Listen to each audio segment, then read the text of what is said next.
Welcome to the Along the Gravel Road podcast. I'm your host, Chelsea Barona, and today's guest is Zach Labbe. We were just joking around about me mispronouncing his last name, and y'all, this is a way more difficult than it looks.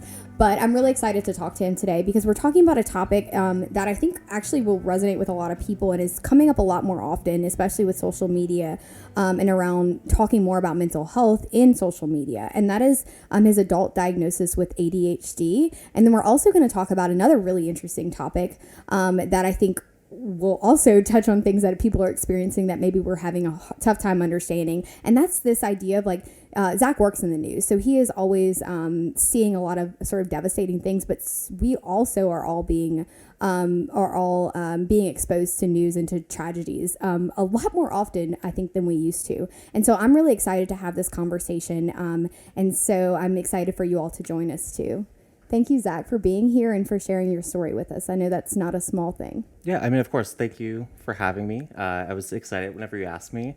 So yeah, definitely excited to get this going. Yeah, and we're kind of changing up the roles a little bit because we've talked a little bit about mental health, or like my role with the nonprofit with you being the interviewer. Mm-hmm. And so now we're switching it up a little bit. So I am a little bit nervous. Like it's a little bit intimidating. I'm nervous because it was weird whenever you told me like, okay, I'm going to do this intro and then we'll start. And it's like, that's my line. That's what I usually tell people. So before we jump in, I do want to talk about amazing production company that is producing this podcast, Ray Media Group. If you're looking for a company that can deliver an amazing product and an experience, then Ray Media Group is who you need to call.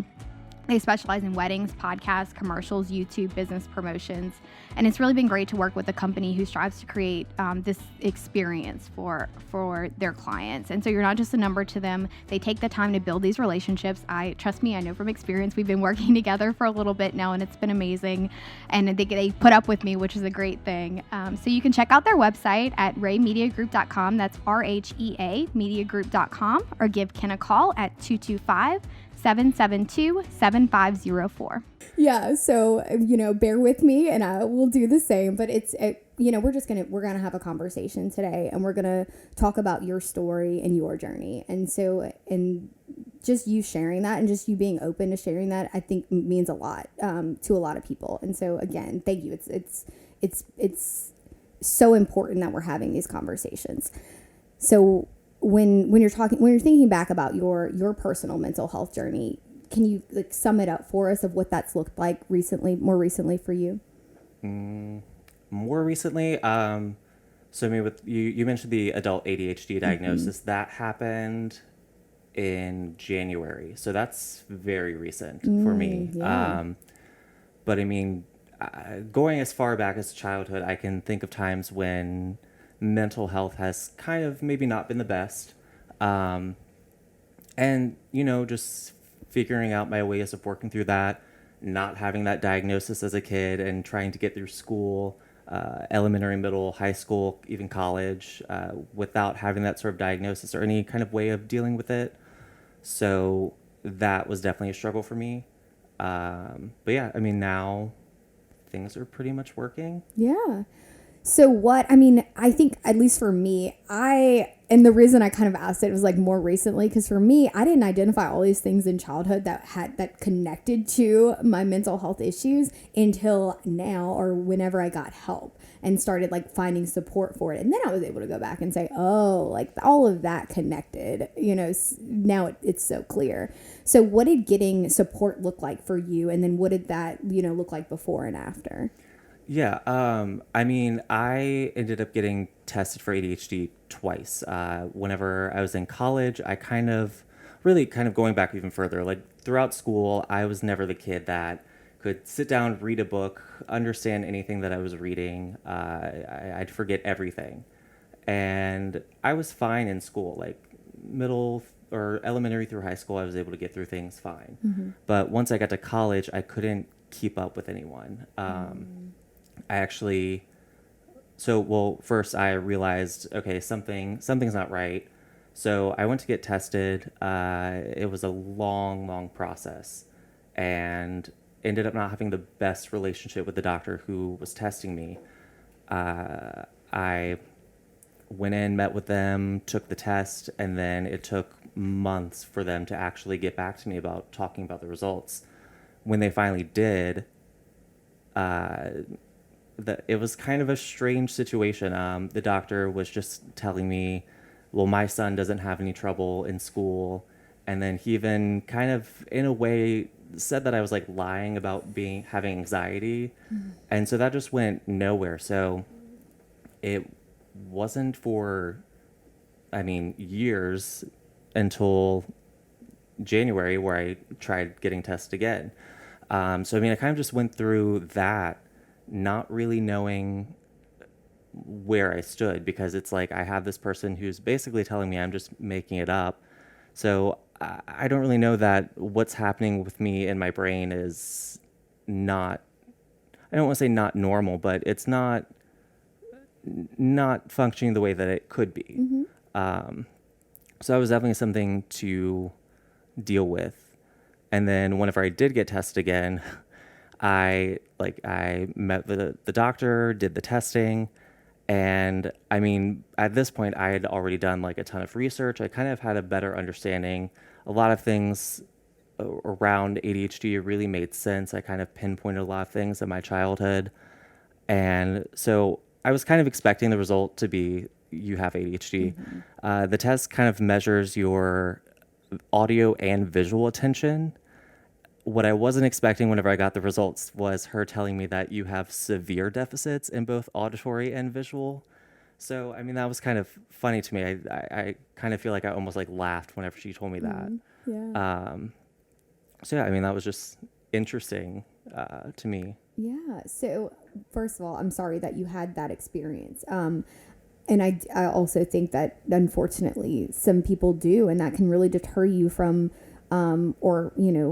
stop you from getting any additional support, or make you feel like, that something is wrong with you, whatever it looks like. That can really hinder a lot of people in that process. And that's scary to me to think that there are professionals out there who are treating people like this.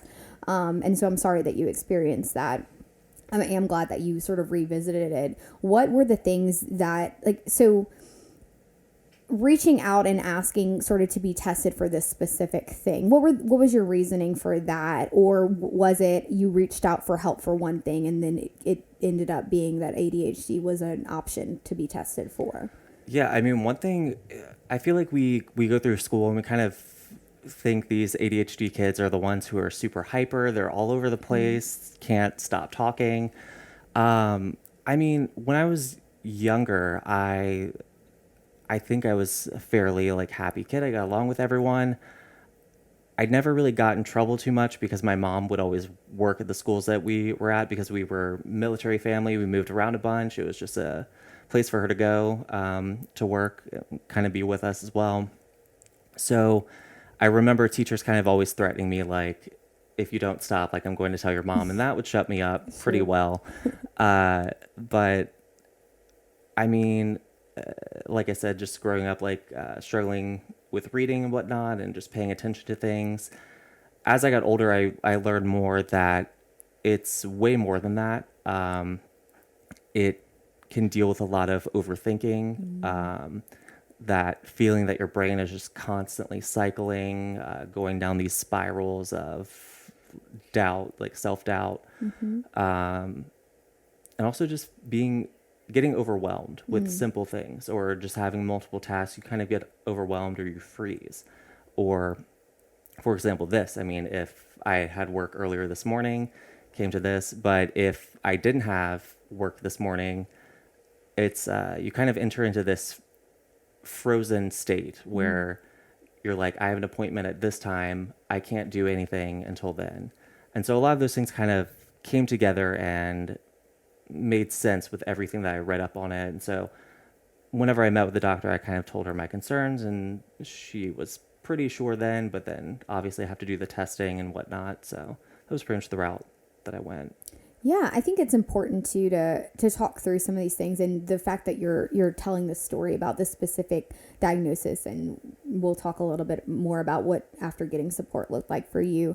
But as you're talking, that can also look like some anxiety disorders, and so it's about really identifying, like, you being able to recognize sort of all these things about yourself, and then being able to share that with a professional who then can, use the tools that we have in order to figure out the best treatment. And I think for some people, they maybe don't have the best treatment the first time, or they don't get the right diagnosis the first time, and that can be difficult. But to know that there are a lot of options out there for help and for support, and I'm glad that you were able to sort of find the right one for you. So after you get the diagnosis, what happened after that? Well, kind of circling back real quick, it's interesting you say anxiety because, I mean, definitely a part of it is a lot of social anxiety. Because with that, my brain is constantly spinning when I'm unmedicated. In social situations, I kind of freeze up because I'm trying to listen to what people are saying, trying to catch up, and then I'm trying to think of what to say, and I just get stuck in my head, and it's just spinning around in my head until at some point I realize I haven't participated in this conversation at all, or someone's been talking to me and I'm looking off somewhere else.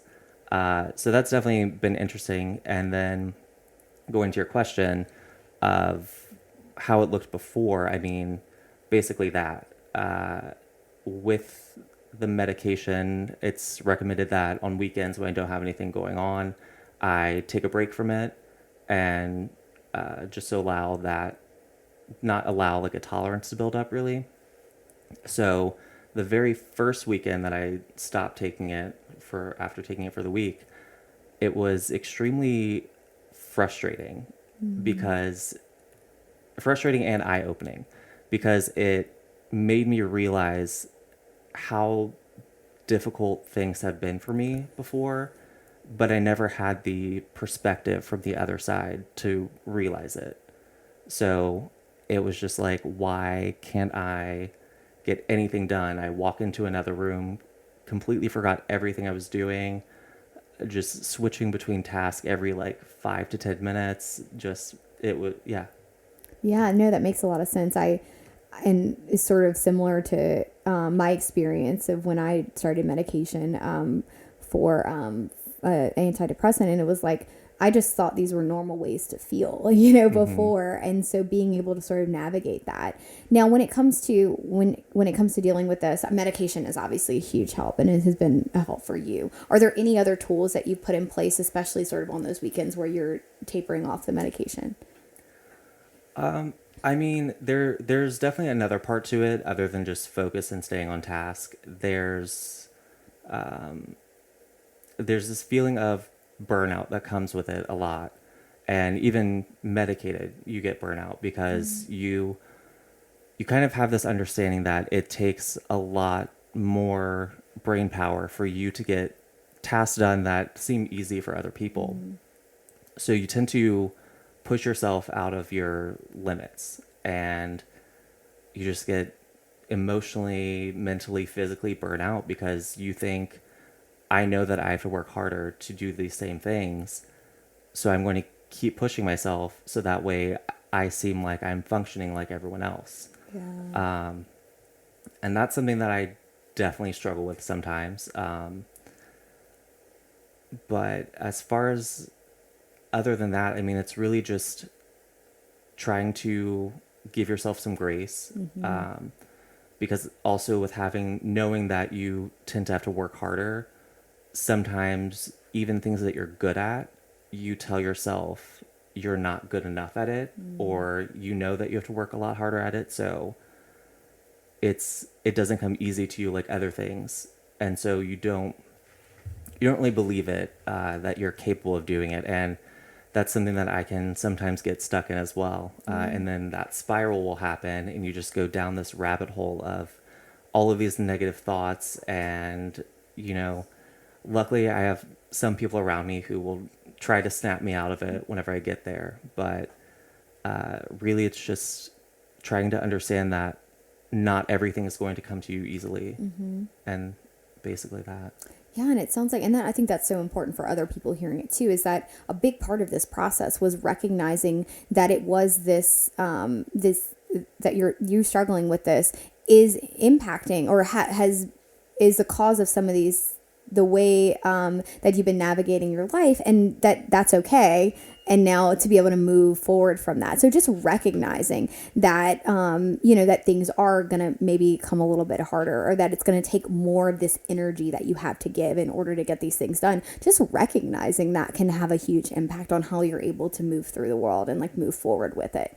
And for a lot of people, I think not understanding what ADHD looks like.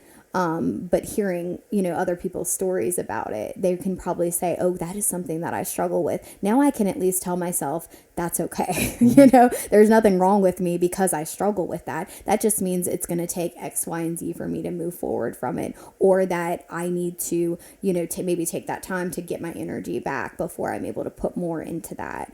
Or that I can say no to that thing, and that's okay too. And I definitely think that's a point with a lot of things around mental illness, and a lot of what you talk about with this podcast, the You're Not Alone Project, is you're not alone in this. Mm-hmm. And there are other people out there who are struggling just like you.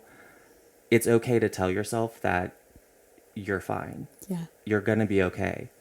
It may feel like the world is ending right now for you, but you're here right now. There are people, even if you can't see it yourself, there are people who care about you.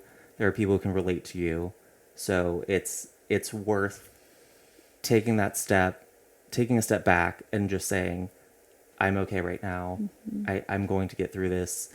Hey y'all, Brandon Barker here with Barker Property Management and Commercial Real Estate. We use our knowledge and experience to offer a comprehensive plan and provide property management and commercial brokerage services across Louisiana. Our business was founded on the value of being responsive to our customers and protecting our clients' assets. We proudly support the You On Alone Project and the Along the Gravel Road podcast. Even if you don't believe it, just telling yourself that can really do a lot of the work for you. Yeah, no, I love that. Thank you. So when it comes to your job, mm-hmm. the work that you do in the news, and what is, I guess there's a couple sides to this. I know you wanted to touch on like what that experience is like on your overall mental health and the way you're exposed to a lot of all this sort of tragedy in the news. That's a lot. That's intense. And with the ADHD. So there's several factors that are probably impacting the work that you do every day. How has it been like navigating that? So, I mean, that's definitely one of the reasons why I wanted to get tested again, because I came to this job, like you're new at something, you're working really hard at it. Eventually I started getting that burnout, and why is this so much harder for me than it seems like it is for everyone else? Just struggling. Even a lot of what I do is just talking. Yeah. And sometimes, especially in the past before I was medicated, just talking, I would be talking, my head would be spinning, and I'd get tripped up on everything that I was saying, overthinking everything, then being very harsh whenever I judge myself. Mm. And that would just add to that domino effect. So that was one of the main reasons why I decided to try something, figure out what it was. Ever since, it's definitely been a learning curve. A lot of those things have gone away with being medicated. Mm-hmm. But then there are other things that I now know, or I now have the ability to see that, like, okay, this is something I can work on now. Mm-hmm. Because I know it's kind of true with a lot of medications. We can hope that they're going to make everything go away, but really they just kind of make it easier to process everything. Mm-hmm. And I mean, I've dealt with depression, anxiety. I've been on antidepressants, anti-anxiety medication in the past. So, yeah.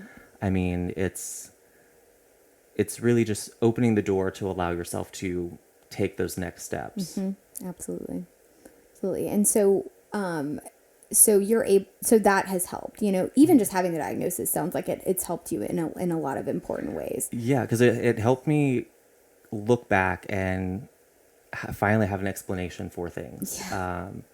I mean, just dealing with stuff in school, emotional control, all of that. It explained a lot.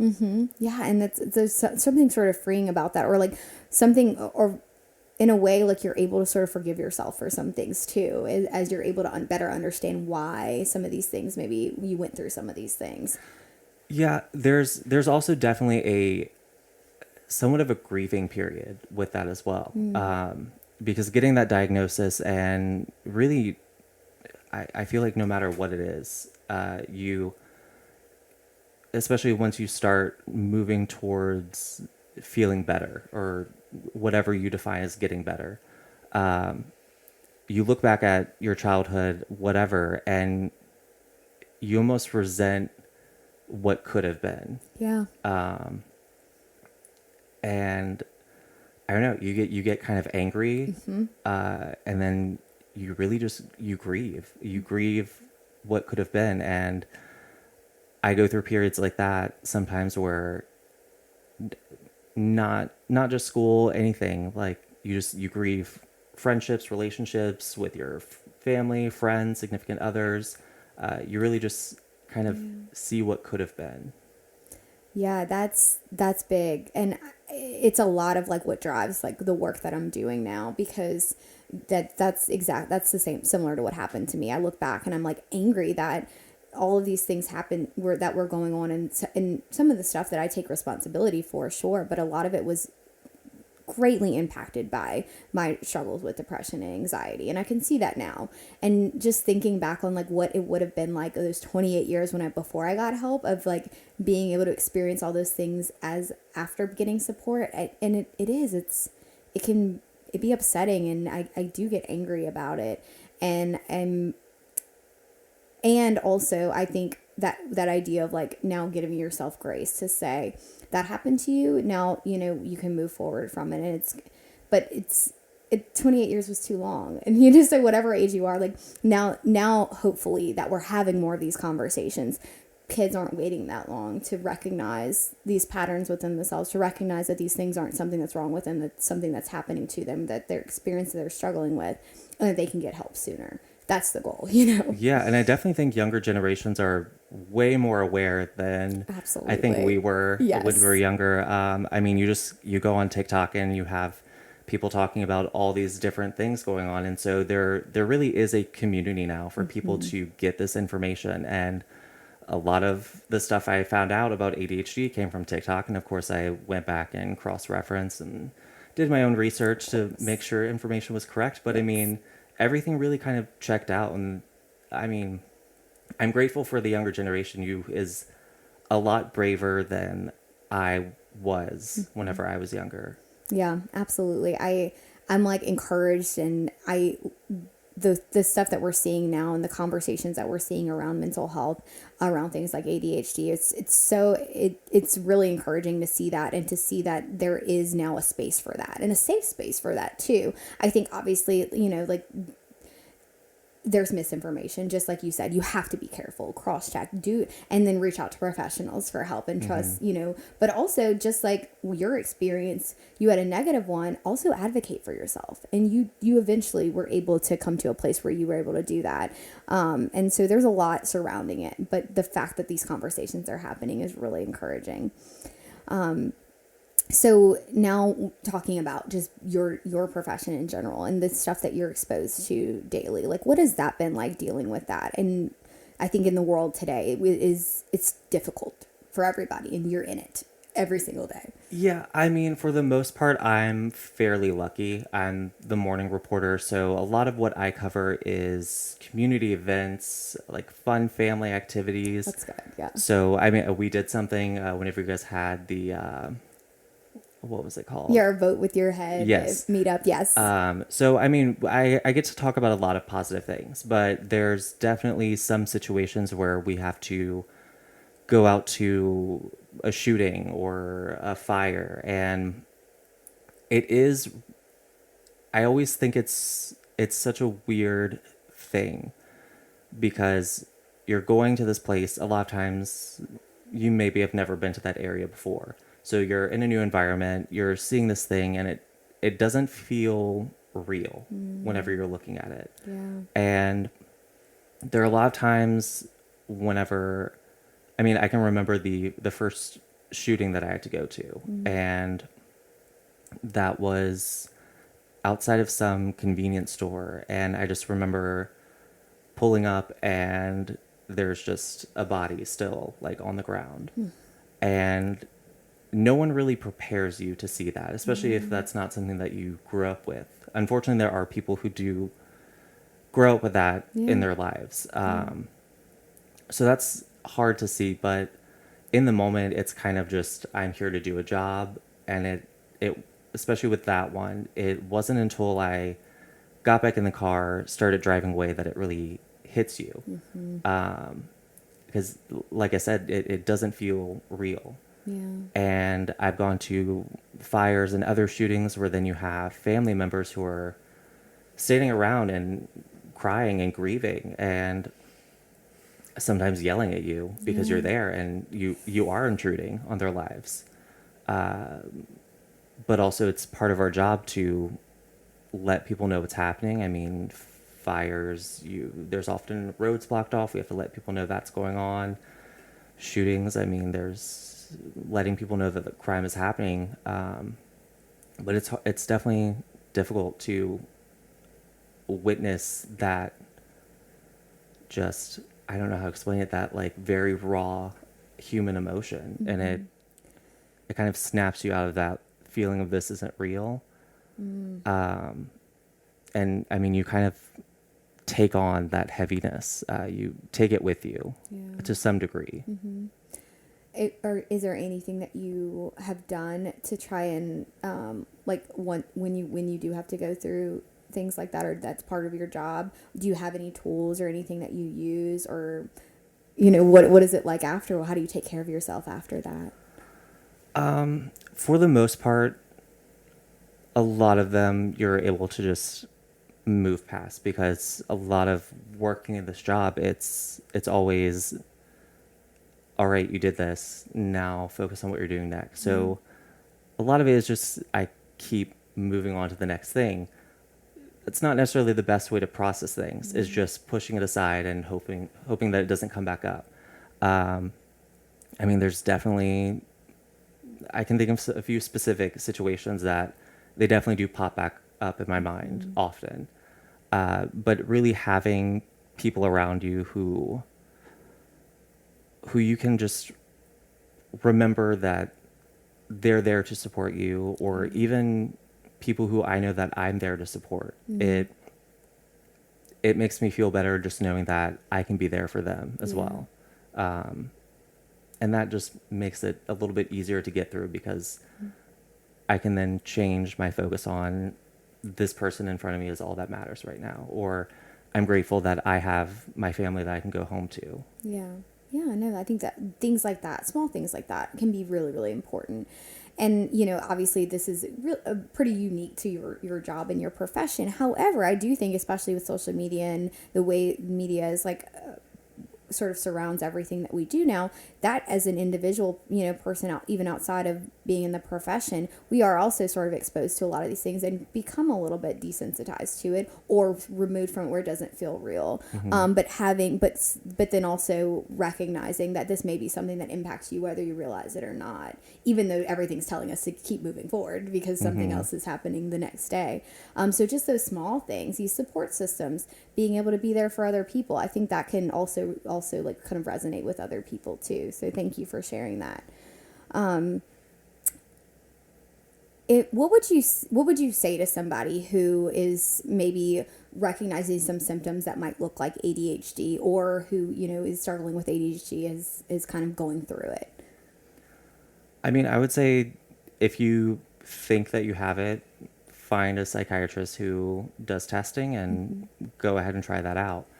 I mean, obviously, if that's within your ability, because insurance, all those expenses can be a lot.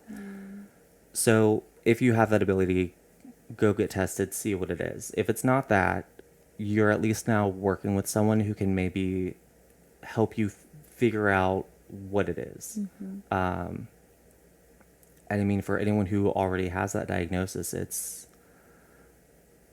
that's just how you operate. I mean, it comes to a point where you just have to kind of stop fighting it and just accept this is how my brain works. I forget things sometimes. I zone out sometimes. That's just how it works. When I'm medicated, it's better. But when I'm not, I just have to accept that it's not that way. Hopefully, whoever I'm talking to, they understand. And if not, then maybe they're not worth talking to. So. And what has that been like navigating, expressing like this experience you're having with the people around you? Or do you have like this support system you have? Have they been open to it, understanding? Are they working with you on it? What does that look like? Luckily and unluckily, my partner is also ADHD. Okay, yeah. So when we're both unmedicated, it's a little chaotic for both of us. But I mean, my family's been fairly receptive to it. I mean, no negative anything from anyone. That's good. It's been fairly simple. I mean, usually if I meet someone, I start doing the thing where I'll just start zoning out, or especially if it's later in the day after I've had work, I'll just get tired and that adds to everything. I'll just say like, sorry, this is just how it is. And it's usually not a big deal. Yeah, that's good. And it just like you said, it could be beneficial and difficult to be with a partner who also experiences that. But that's helpful too, to be able to all of this has been about just having these spaces to be able to talk about these things, and bring sort of light and understanding around what type of things might be impacted by a diagnosis like this. And so as we're sort of wrapping up here, what would be one takeaway or one thing that you would like people to take away from our conversation today?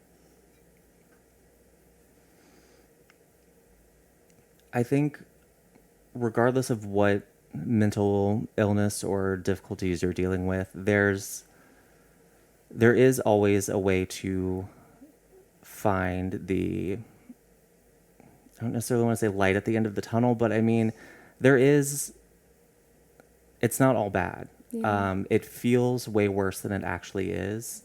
And it just takes finding in a healthy way to get to that point to at least just tell yourself, I'm okay in this moment. You know, the world may feel like it's falling apart, but right now, where I'm sitting right now or standing or whatever you're doing, it's not. And even if you're going through a difficult situation, it doesn't last forever. Yeah. I guess that's pretty much it. No, that's great. And because it can feel that way. It can definitely feel that way. And what you're talking about is like this idea of grounding yourself to the present moment. And that can be a really powerful way to be able to get through it. Because it can feel, if you let it, it can feel impossible. Yeah. But it's not. So thank you. Thank you so much for sharing this with us. You know, like I said, I think a lot of people can connect with this in ways where they have felt so alone in it. And now, as we're starting to have more of these conversations, you sharing your story can possibly help someone to see that this is something that I can live with, that I can get through, that I can navigate, and I'm going to be okay. And that's so important. So thank you so much. Yeah, thank you for having me. And thank you all for joining in.